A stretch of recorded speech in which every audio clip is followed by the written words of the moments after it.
देव उठनी एकादशी की व्रत कथा। एक राजा था। उसके राज्य में प्रजा सुखी थी। एकादशी को कोई भी अन्न नहीं बेचता था। सभी फलाहार करते थे। एक बार भगवान ने राजा की परीक्षा लेनी चाहिए। भगवान ने एक सुंदरी का रूप धारण किया तथा सड़क पर बैठ गए। तभी राजा उधर से निकला और सुंदरी को देखकर चकित रह गया। उसने पूछा, हे सुंदरी, तुम कौन हो? इस तरह यहाँ क्यों बैठी हो? तब सुंदर स्त्री बने भगवान बोले, मैं निराश्रिता हूँ।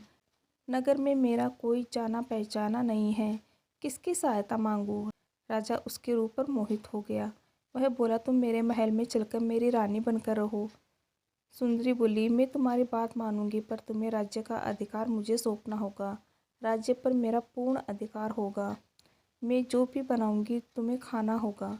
राजा उसके रूप पर मोहित था, अतः उसने उसकी सभी शर्तें स्वीकार कर ली।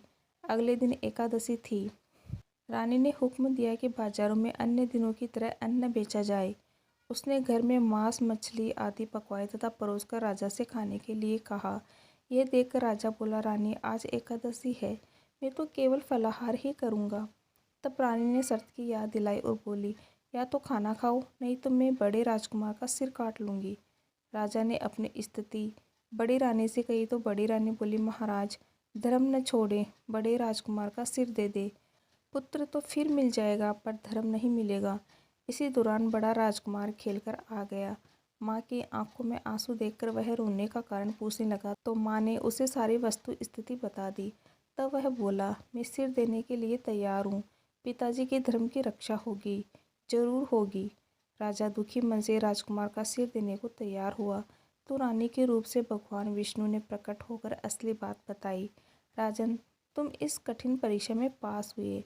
भगवान ने प्रसन्न मन से राजा से वर मांगने को कहा तो राजा बोला, आपका दिया सब कुछ है, हमारा उद्धार करे।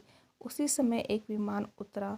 राजा ने अपना राज्य पुत्र को सौंप दिया और विमान में बैठकर परम धाम को चला गया। ओम नमो भगवते वासुदेवाय नमः।